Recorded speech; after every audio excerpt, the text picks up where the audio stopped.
Go, but we are going to get started. So I want to welcome everyone. For those who've been here before with us, thank you for coming back. For those who haven't been, just a two-word introduction about our program, a two-minute introduction about our program, a two-minute introduction, and a 30-second introduction to Rabbi Meyers. But so first of all, thank you everyone for being here. This is our fifth event. Our first, I think, about 3 months or so. It was supposed to be just like a six-week break, but then we missed the boat over the summer. But we started this approximately, I'd say, I think 6 or 7 months, about 7 months ago, shortly after Pesach, when we found out that my father-in-law, who should be very healthy, was diagnosed with stomach cancer. This series is for Foolish Name for him, Avram Ben Perla. And my wife was really distraught. I was distraught. We're thinking, what can we do? What should we do to get, something, some way to feel connected, some way to do something? We said, what? We need something you can always do. Why don't we get people learning? What should we get people learning? What kind of thing? What kind of topic? And we said, what? Let's work on things that have to do with Achdus. Let's work on things that have to do with Jewish unity. It's something that's out there, and it's something that can speak to everyone. It's a level playing field, and it's something which is so important. And I say this every time, my wife says it every time. We thank everyone for coming because this is what makes it happen for us. So thank you for being here. Just one other note. Rabbi Meyers has his source sheet, but for every time we meet, we try to put out, and you can see the stack over there.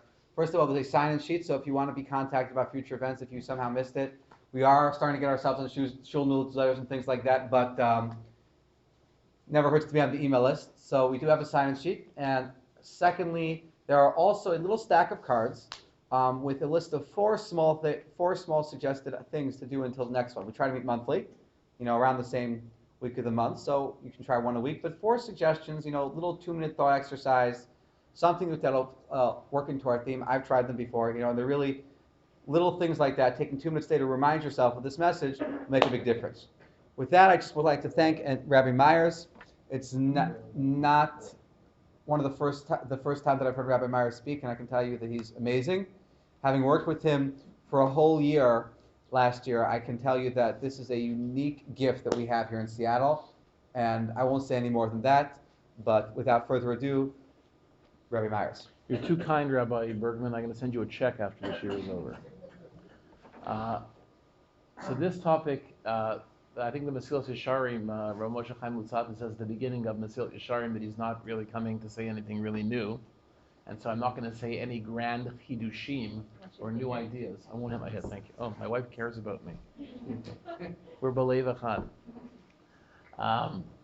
Not saying anything particularly new, just another set of sources that sheds light on the topic.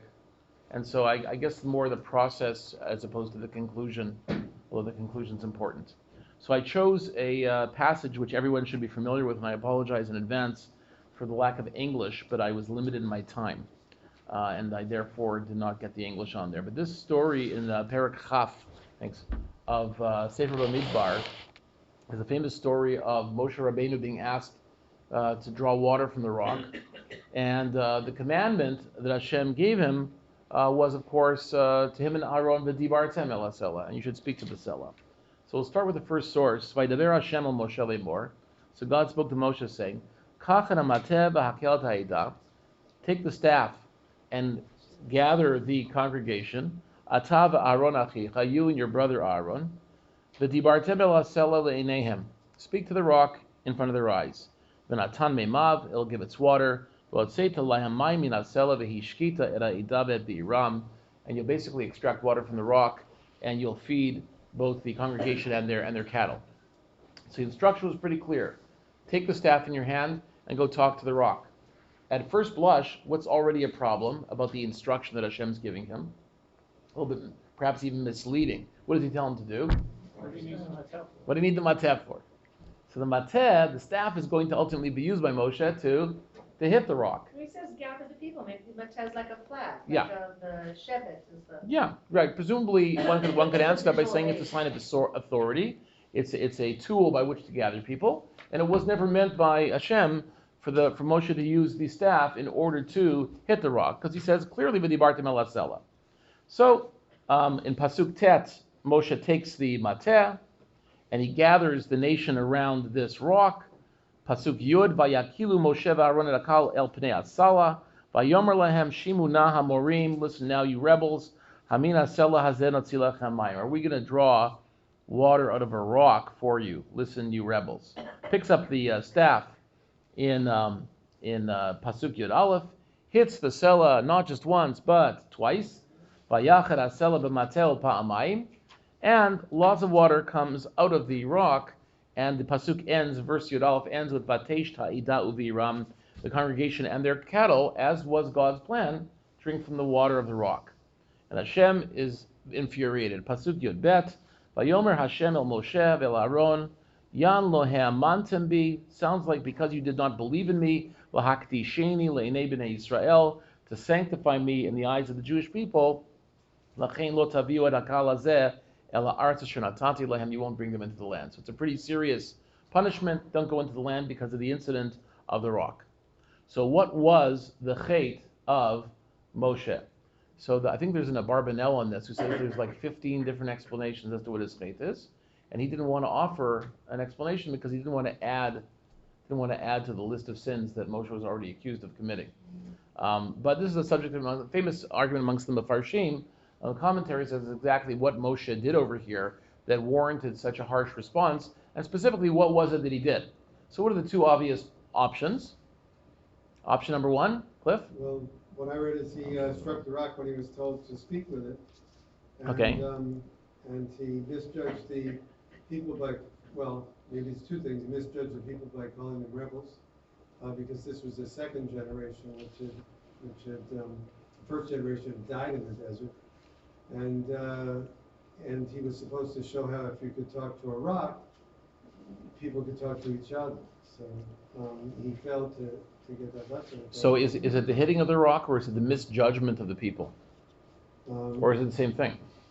It's I think they might have been people that had to be talked to harshly before because they were slaves. But this generation is not slaves, and it's a new generation. So he should have talked to them.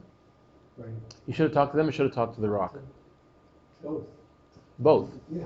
So is the focus on his relationship with the people or with the rock? Or both? Or with Hashem. Okay, that's a new wrinkle. I think it's with the people, with the rock. If you can talk to a rock, it's like talking to a wall. If you can get through the people. Okay.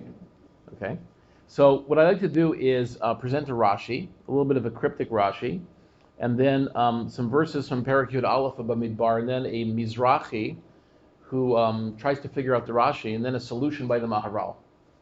And we're going to do that all in the next few minutes. So fasten your biblical seatbelts.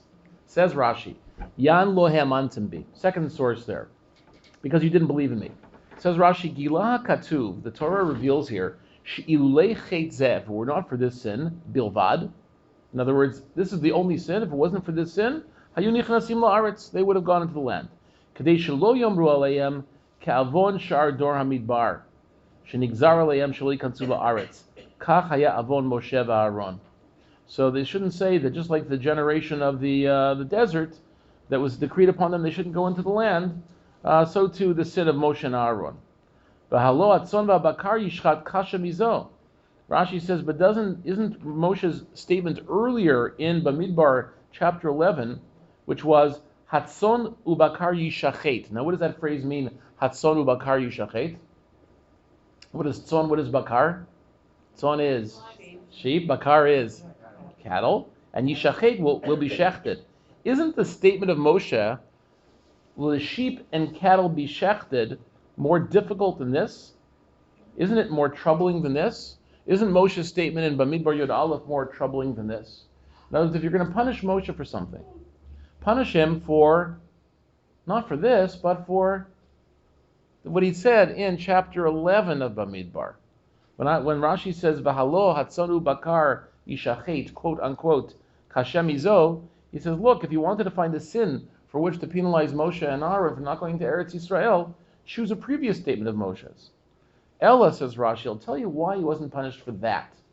Lefisha beseter, because it was beseter, which means Just between him and him and God. Now, it's back there in chapter 11 of Bamidbar, it happened quietly. Chasach alav hakatuv, the Torah, so to speak, was concerned and protected Moshe. Bekanan shebamamad kol Yisrael, but over here, where it happened in the midst of all the Jewish people, lo chasach alav hakatuv mipnei kiddush Hashem. The Torah, so to speak, did not concern itself with Moshe and didn't give him a break because of the kiddush Hashem. In other words, there's a concept of kiddush Hashem, and primarily kiddush Hashem is berabim. There's a pasuk of v'nikdashti b'toch b'nei Yisrael. I'll be sanctified in the midst of b'nei Yisrael. So the opposite of kiddush Hashem, of course, is chilul Hashem. When something happens in private, it's less evident to the masses, and the message isn't so harsh. So God can, so to speak, write it off. So in Pasuk Yud, Perak Yud Aleph of Sefer Bamidbar, God wrote off that Aveirah, Moshe's misstatement there. And then over here in chapter 20, where he said something that was perhaps on the level of intensity less offensive and less troubling, God made him pay for it over here. Yeah. And so this is a little bit interesting because the whole idea of like Maaseh Avot Siman Abanim, that the things that we know about, the things that the Torah tells us are things that we need to know. And we don't hear everything that happened to those people. But here, when you say that happened in Beseter, that happened Barabim, but we all hear it, we all know it. So there's no Beseter. I know, but Moshe is a historical character. He's in the midst of a group of people, and the mitzvah was to impact on the people that he was in the midst of.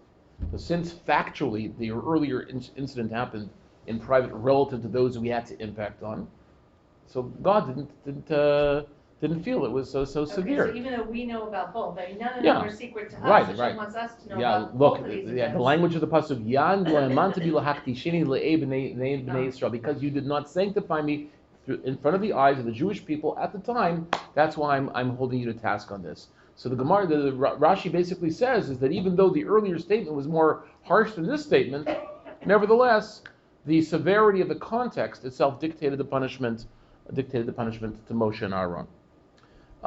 There's the next Rashi, lahaktisheni, to sanctify me. Says Rashi, she'ilu dibartem el hasela, v'hotzi, if you would have spoken to the cell of the rock and it would have given out its water, hayiti mekudash le'enei ha'ida, would have been sanctified in the eyes of the people. And they would have said this very interesting kal v'chomer. Ma sela zeh she'enu medaber ve'enu shomea, ve'enu tzarich leparnasa. This rock doesn't speak or hear and doesn't eat anything from God. Mekayim diburo shel makom, nevertheless it's fulfilling God's speech, diburo shel makom, because if Moshe is speaking, then he's a conduit for Hashem, speaking to the rock through Moshe. Kal v'chomer ana, how much more so us. So this Rashi is perplexing because the two Rashis are back to back, and they seem to be conveying very different messages. Why? What is the dagesh? If you had to put a stress on the first Rashi, what would you say the sin is in the first Rashi? What is Moshe's sin? Just treating them poorly. questioning Hashem. Questioning Hashem. Because that's the parallel to the Hatzon Bakar Yishachet. Okay, Hatzon Bakar Yishachit is questioning Hashem, as you see in the middle box on the page. The middle box on the page, we're not going to read through it all inside, but basically God said they'd be eating meat for a month till it comes out of their noses. And Moshe, at the end of that passage, in the middle box, says, how am I going to do this? Pasuk Chavbet, last verse in the middle box. Hatzonu bakar yishachet lehem umatzah lehem. How am I going to find this vast amount of meat of lamb and cattle? All the fish of the sea, how am I going to find that? So he's questioning Hashem. Sorry, I don't know what your name is. Henry.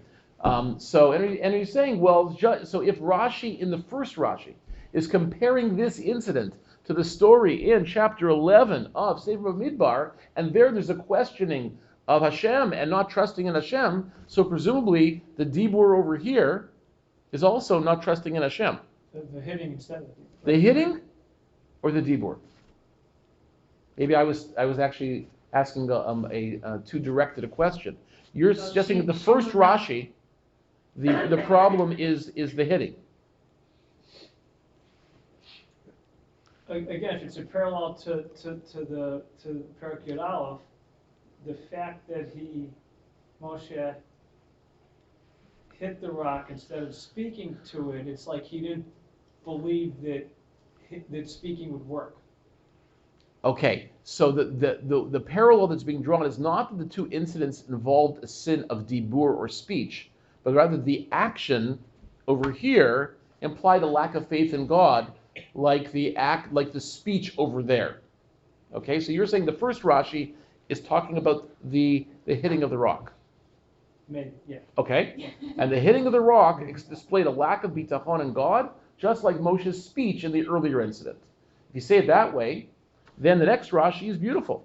Lahakti sheni, Rashi says, because if you would have spoken to the rock, then I would have been sanctified. So for you, for Henry, the whole Rashi is beautiful. There's no problem, because Rashi focuses in on the lack of belief vis-a-vis the hitting of the rock in the first paragraph, and talks about the hitting of the rock in the second paragraph. So Shalom Yisrael, yes. Isn't there a difference between the first incident and the second? That the first incident, Hashem says he's going to provide meat, or there should be meat. Yes. But the second incident, he actually makes a command to Moshe. So, Okay. You can, as I understand, you can question a decree, just like Abraham questioned the decree over Sodom and Gomorrah. Sodom and Gomorrah, but he couldn't question the command to sacrifice his son Isaac, which was much more painful. I would think, than even all of Sodom and Gomorrah. So it's not just that he expressed perhaps a question. I mean, he's not even questioning his own ability to produce the meat, which he seemed to be. Yeah. Because that was just a statement. But when it was commanded to, like Moshe was commanded to spread his hands and the sea opened up. Or He just got to do it. Well, he just has to do it, and here he just disobeyed. Hashem, So you're saying, way, yeah. If I could go, Yeah. the same way that the people disobeyed Hashem when they got the report of the regalim and the spies. They were told to go into the land, they absolutely refused. And that decree, what I read is that decree was for all people who were in that generation, essentially. And so that, I don't know if this is, if you'll agree with this, but that decree applied to Moshe and Aaron. And the only reason they had an exception from that decree, because they had to lead the people.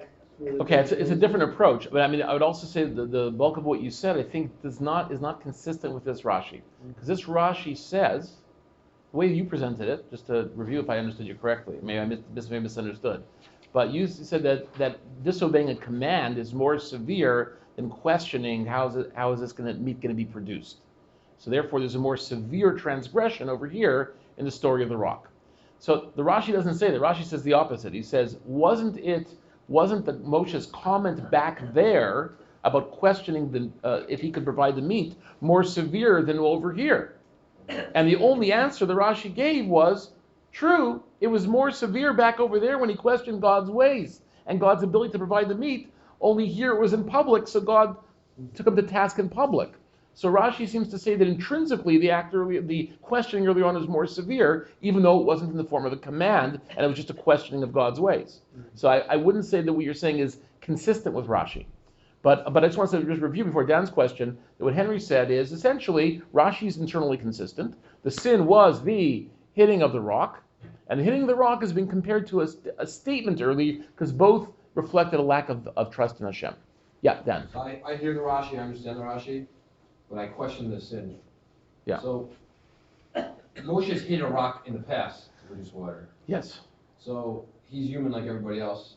Is it possible he simply made a mistake and didn't do it because he didn't have faith in Hashem that talking to would work? So that's what Henry said. Good job, Henry. But for some reason, that was more severe. The earlier behavior was more severe than this. But the action itself wasn't severe. It was the surrender. Like he says, you're doing it in public versus in private. So I understand. I know, but the Rashi says that intrinsically questioning God's ability to provide the meat was intrinsically more severe. Right. I than agree. here. But Okay. the fact that he did it in a public in this later time. Right. That's right. So I hear that. Right. But That's the answer. Again, at the end of the day, where he questioned before, is my question is it clear that he's questioning in this situation?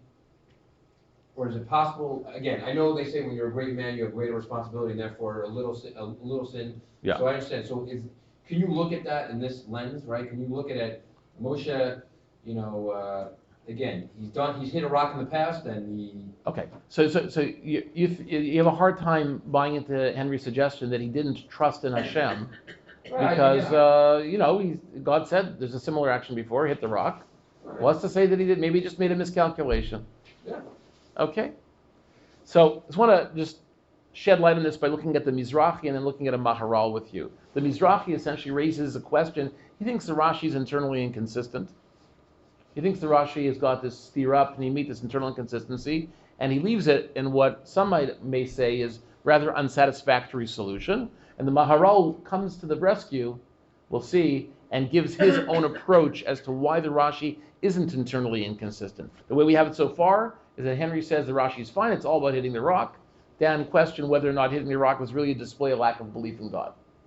Because he's hit it before, so maybe it's just a miscue. Says that, yeah. Just because we're of the topic, I have to also just throw in the idea that he's name calling.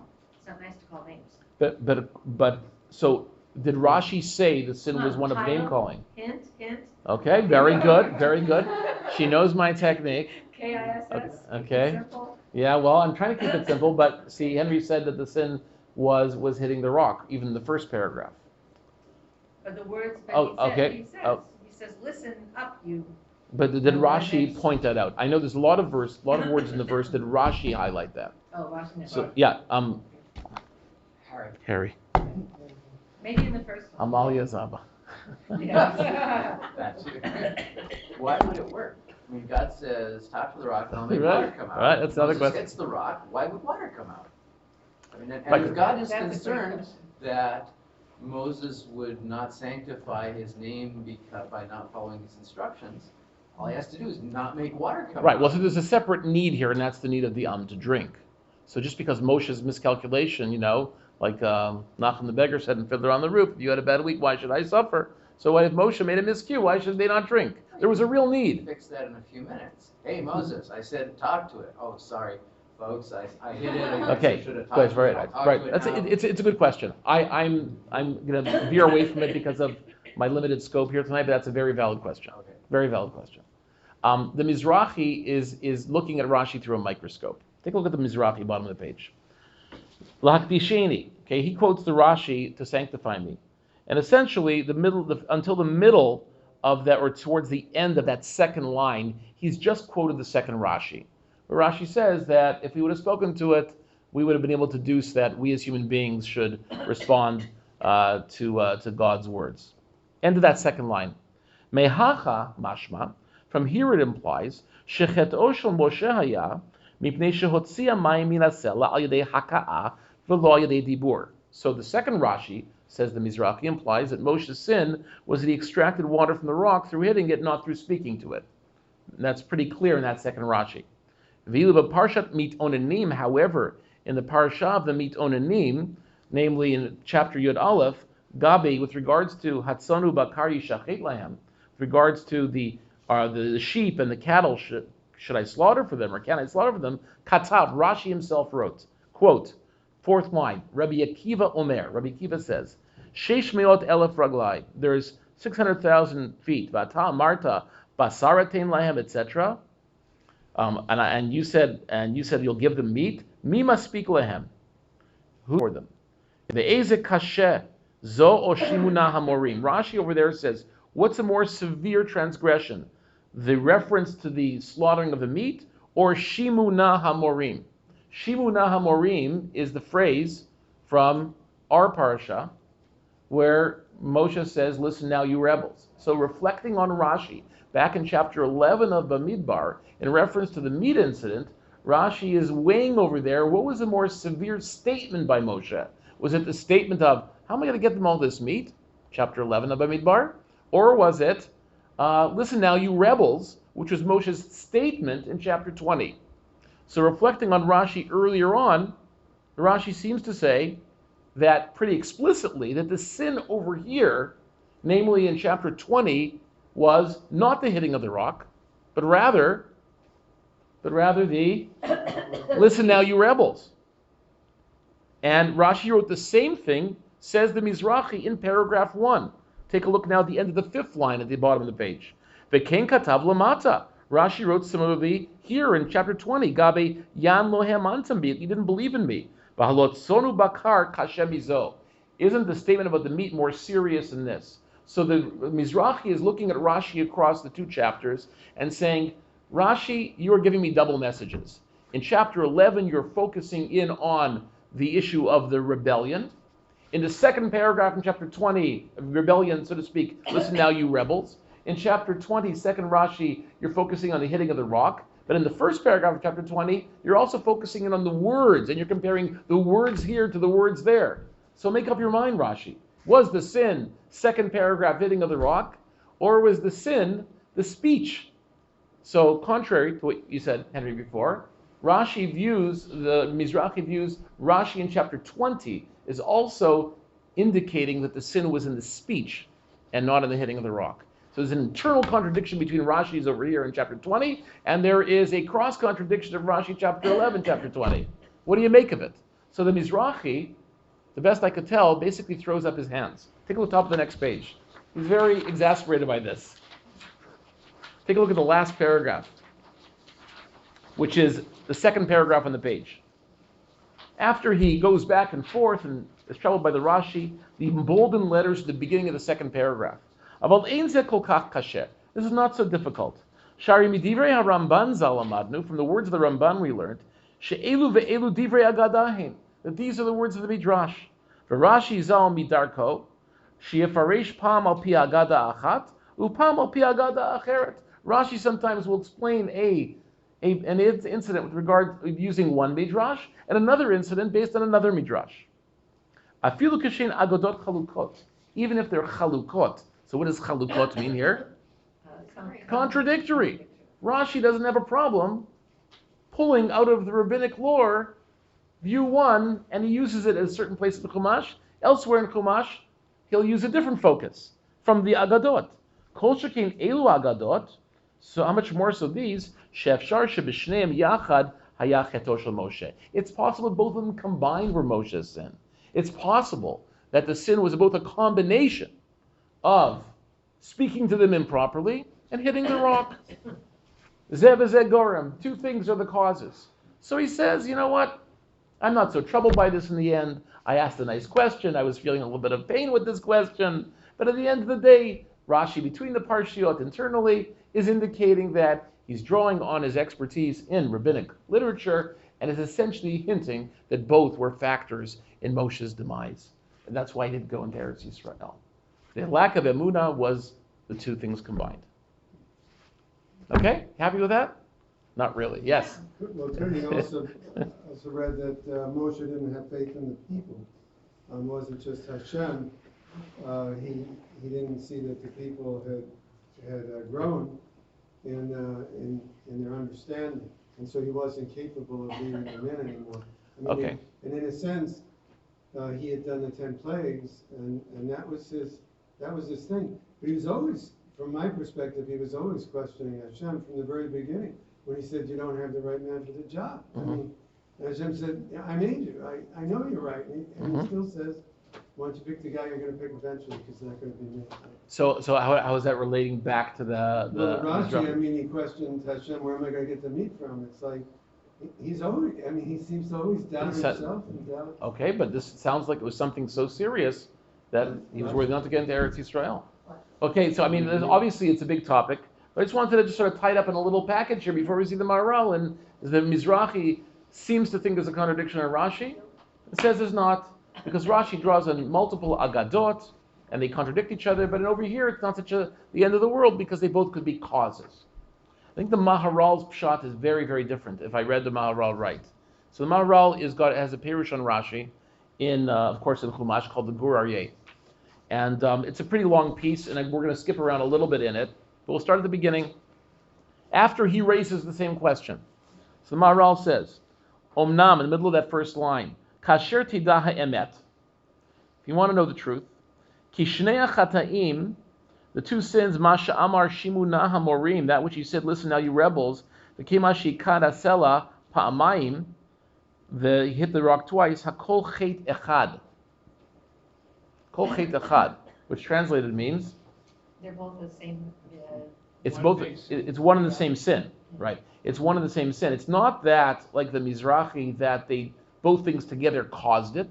According to the Mizrahi, each one is a standalone sin, and two elements made it severe, and that severity denied him entry into the land of Israel. According to Maharal, it's really two sides of the same coin. That's very different than saying two different elements caused the punishment.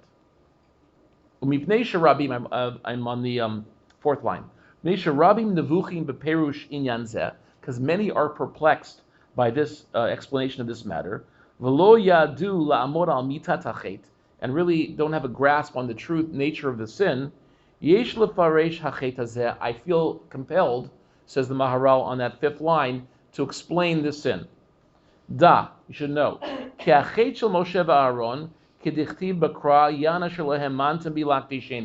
The sin was a failure to sanctify my name. You didn't believe in me to sanctify my name. If you would have believed in me, you would have sanctified my name. But you didn't believe in me to sanctify my name. That is the heart of the sin.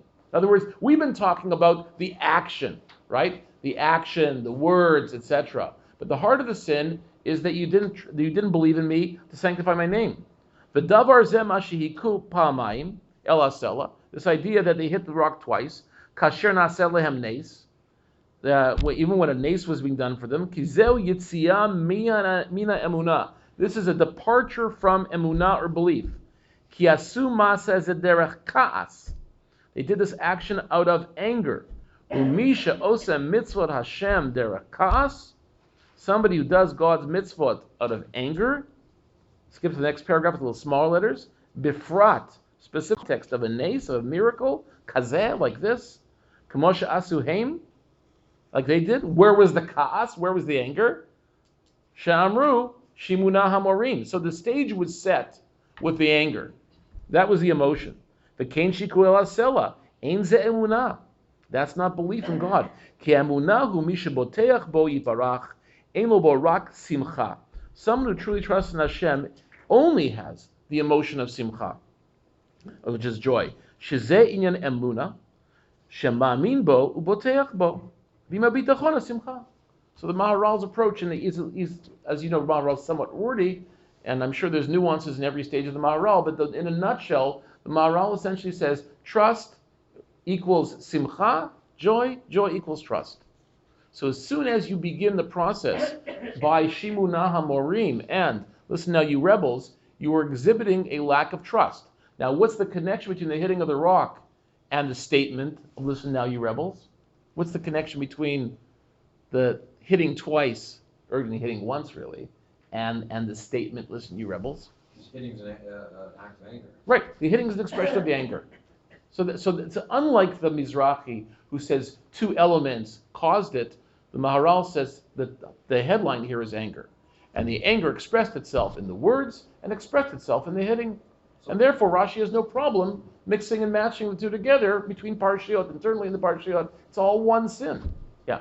So I go back to the question I had earlier, right? So you could argue the same thing where you got anger, you get frustrated, and you lose focus, and you lose focus, you make mistakes. Yeah, absolutely. Right? So but you have to go back to the idea that Hashem is midakdek with tzaddikim, that Hashem is scrupulous. Because they are the models, they're supposed to be the models of emunah b'Hashem. right. So here, they have an opportunity for a win-win. And they blew it. Yes, Rabbi Bergman. I mean, I just take that idea one point further, and to figure out this point in Rashi, what Rashi's saying, that the point is because it was in front of everyone. I mean, like, for example, as a teacher, as a public figure, any sort of public figure, so everybody knows that, like, as a public figure, you can get, like, okay, so it's one thing, you can't get angry. Everyone gets angry sometimes. Everyone gets frustrated sometimes. So in the back room, with your coworkers, or in the teacher's lounge, or with your spouse, or whoever it is. Okay, so it's one thing if the anger comes out over there, but the anger can't come out in front of everyone. Parents and kids. That the parents, the kids, the congregation, when the anger comes out in front of people, that's where you have the very, very mekdakdekim tzaddikim, because this is what I'm saying. This is why Moshe can't live in the Eretz Yisrael. He can't live in the Eretz Yisrael if he's can't control his anger in front of the Jewish people. Even in the context of performing a miracle, that means that it's not only is it a lack of emunah, but it shows that, they don't trust God. The Jewish people can't trust God. Moshe don't trust God. Moshe can get frustrated in front of everyone. How are they going to have emunah? So I think maybe that's where Rashi is going, saying, well, it was in front of everyone. You put it out there. Because there's no criticism, there's no punishment for the comment about where am I going to get the meat. Right. That's works right. It's human to be frustrated. You can be frustrated. You can't be frustrated when everything's when everyone's watching. So what did Rashi mean when he said, was basing on the Midrash, wasn't the earlier statement more severe? He means to say that in terms of the lack of emunah, on a pure standalone lack of emunah, saying you don't believe God can provide all that meat for whatever reason is a lower level of emunah. But the public dimension of the latter case. Yeah, but here's not a lack of emunah. It's the anger. It's like a different. No, so the Maharal says that the anger is a lack of emunah because somebody truly believes is besimcha. What's the question? Anger means you don't have to have it. It can't be. It just can't. It's just they're mutually exclusive. Simcha and emunah, I should say, anger and emunah are mutually exclusive. So Moshe should have been happy that the people were having a lack of faith in Hashem, because this was an opportunity to show them that they could reach a new level. So he took it personally, though, because he had shepherded all these people, and he had high expectations of them. He didn't live up to his expectations, but that's not. But he's expected to be a model of emunah. The chiddush is that kas and emunah are mutually exclusive. I mean, they asked Rav Avram Twersky. I saw him on a video on Vimeo on one of these websites, Torah.org or TorahWeb.org or WebTorah.org. And they asked him a question, how could it be that his husband is a very religious guy and he dresses this way and yet he's verbally abusive to his wife? He said, I don't understand the kasha. He's not religious. He's not religious. He didn't understand the kasha from the first place. Religiosity is something much more than ritual observance of mitzvot, which are very important, but it's an overall persona you're trying to develop. So, what's the question? The question presumes that you can be religious and be verbally abusive. You can't. That's not called religious. And it's the split. It's that pitzul. It's that schizophrenia, not schizophrenia. Am I thinking of schizophrenia? Yeah. That people live with constantly. So I want to bring one more source. There's a lot of other things in this packet. I want to bring one more source that actually dovetails with what we said. And that's the Gemara in Yoma and Daf Pei Vav. The Gemara in Daf Pei Vav in Yoma is talking about Kiddush Hashem and Chilul Hashem, sanctify God's name and desecrating God's name. So Abaye brings a braita based on the pasuk V'ahavta Hashem Elokecha, which is the first verse, of course, in the Shema. Shalav Hashem, your God. She'eshem Shamayim Mitahev al Yadecha, that the name of heaven should be beloved through you.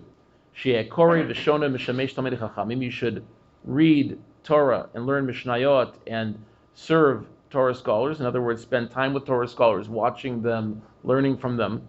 V'yemaso matano benachad im habriot, and his dealings with people should be benachat, in calmly with people. So ma habriot omrot olav. What do people say about him? Ashrei aviv shalom de Torah. Ashrei Rabbo Shalom the Torah, how happy is his father who taught him Torah, happy is his Rebbe who taught him Torah. Okay, so this is a strange focus. There's a Gemara that says that when you get to Shammai after 120 years, they're going to ask you Nasata v'natata be'emuna, right? And normal understanding is that were you trustworthy in your financial dealings, in your business dealings? Did you cheat people? Did you take advantage of people? But over here, it isn't demanding. The Kiddush Hashem over here, which is this sugya, is not demanding yashrut per se. Of course, it is demanding that you be yashar and that you be honest. But the focus is maso matano benachat im habriot, right? Is the attitude with which you deal. You could be giving a person a great deal and being very reasonable in business, but you're treating them in a way that you shouldn't treat people in your interactions. So that Kiddush Hashem is gonna flow from, and the Chilul Hashem is gonna flow from whether you're feeling a begrudging attitude and being a bit rude.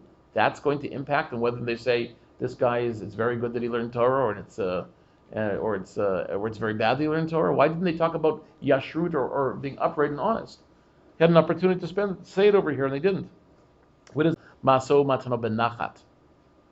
So I'd like to suggest that it actually works beautifully with this Maharal. Not really a big logical jump, because this sugi, if you look at it inside on Pevav in Yoma, is talking about Kiddush Hashem and Chilul Hashem. And what is the chait, what is the sin of Moshe and Aaron at the stone, at the rock? And that is Lo Hamanti bi lahakdisheni, to sanctify my name.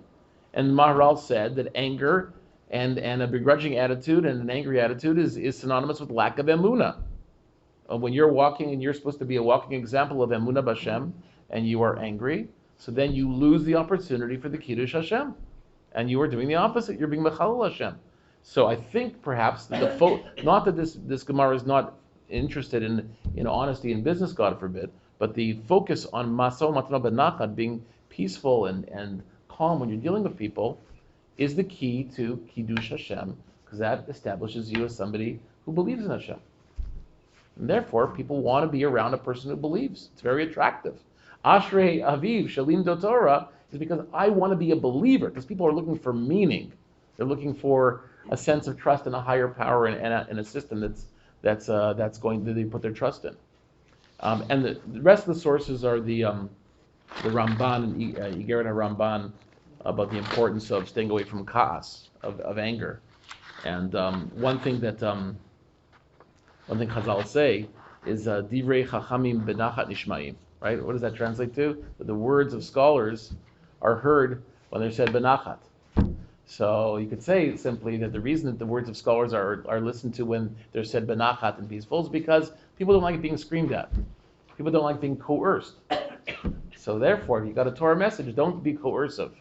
But I think the more fundamental idea is that people detect whether or not the scholar, the Talmid Chacham, is really truly a ma'amin. Are you truly a believer? Right? And if they see that you are saying Torah, you're giving over Torah in an angry way, they consciously or unconsciously get a sense that you're not for real.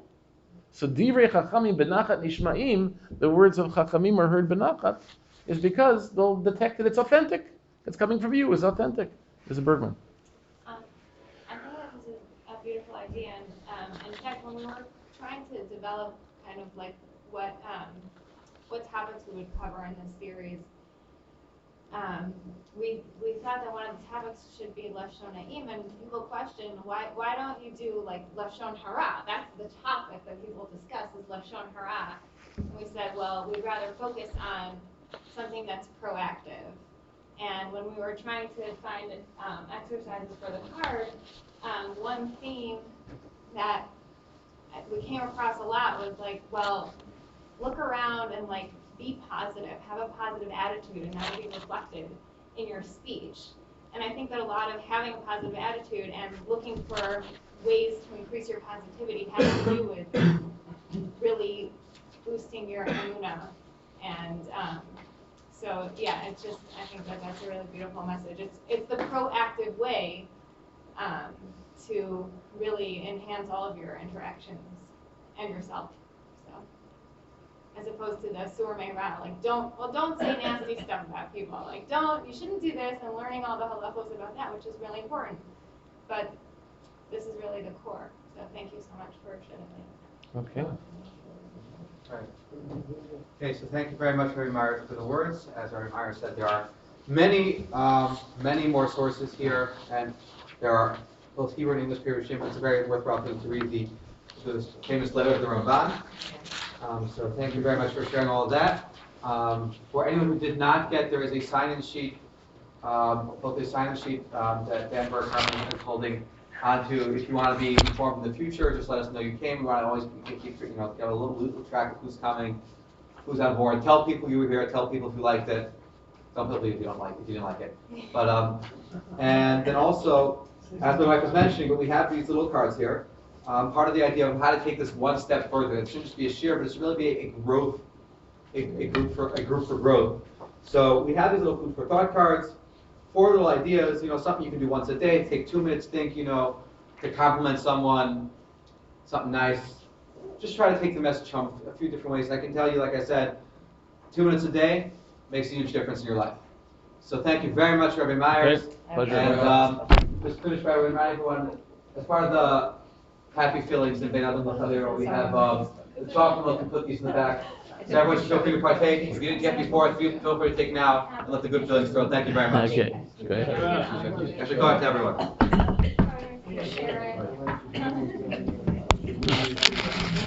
35 minutes? Yeah.